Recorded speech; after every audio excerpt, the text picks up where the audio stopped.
रहीम अस्सलाम वालेकुम व्यूअर्स, कैसे हैं आप लोग। मैं उम्मीद करती हूँ कि आप लोग खैरियत से होंगे। मैं लैला खान अपने चैनल में आपको खुश आमदीद कहती हूँ। व्यूअर्स, आज मैं आपसे जो वजीफा शेयर कर रही हूँ, ये कुछ दिनों के अंदर अंदर जो है आपकी रिस्क की तंगी को दूर करने का एक बहुत ही सॉलिड अमल है। और अगर आप इसको अपनी जिंदगी में शामिल कर लेते हैं तो फिर कभी आपको जो है रिस्क में तंगी नहीं होगी। इंशाल्लाह कहीं ना कहीं से अल्लाह ताला गैब से आपकी मदद फरमाता रहेगा और रिस्क आता रहेगा। आपको कभी पैसों की, माल की तंगी नहीं होगी। कहीं ना कहीं से आपको अगर कभी किसी अचानक आपको पैसों की जरूरत पड़ भी जाती है तो अचानक से ही अल्लाह ताला जो है इस अमल की बरकत से आपको कहीं ना कहीं से इंतजाम फरमा देगा, वसीला बनता रहेगा अगर आप इस अमल को जारी रखेंगे। बस आपने अल्लाह ताला के नामों की एक तस्बीह रोजाना पढ़ लेनी है।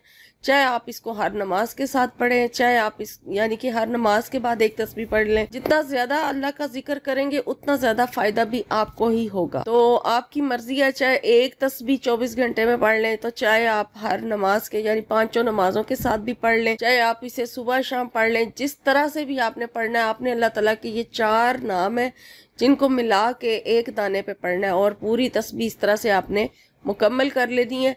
जितनी मर्जी तस्मीयाँ पढ़ें आप पूरे दिन में, ये आपके ऊपर डिपेंड करता है। चाहे एक पढ़ लें, बहुत बरकत, बहुत ज्यादा बरकतों वाले नाम अल्लाह ताला के। सबसे पहले अल्लाह ताला आप दुरूद शरीफ पढ़ लें। दुरूद शरीफ आपने 11 मरतबा पढ़ना है, ठीक है। 11 मरतबा दुरूद शरीफ पढ़ें और उसके बाद फिर अपने रिस्क में इजाफे की दुआ करें। अगर कोई तंगी है भी तो आप दुआ करें, अगर तंगी नहीं भी है तो भी आप दुआ करें और ये तस्बीह अपने जो है पढ़ना शुरू कर दें।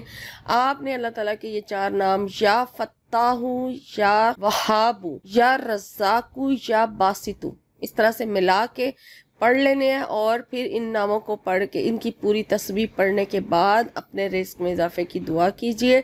और फिर दुरूद शरीफ जो है वो लास्ट में दुआ मांगने के बाद ज़रूर पढ़ें और इस तरह आपका ये जो अमल है पूरा हो जाएगा। आप इसे 5 टाइम अगर 5 नमाजों के साथ करेंगे बहुत ज़्यादा बरकत होगी, बहुत ज़्यादा फ़ायदा होगा और कभी भी रिस्क की तंगी आपके घर में नहीं आएगी इंशाल्लाह। आमीन।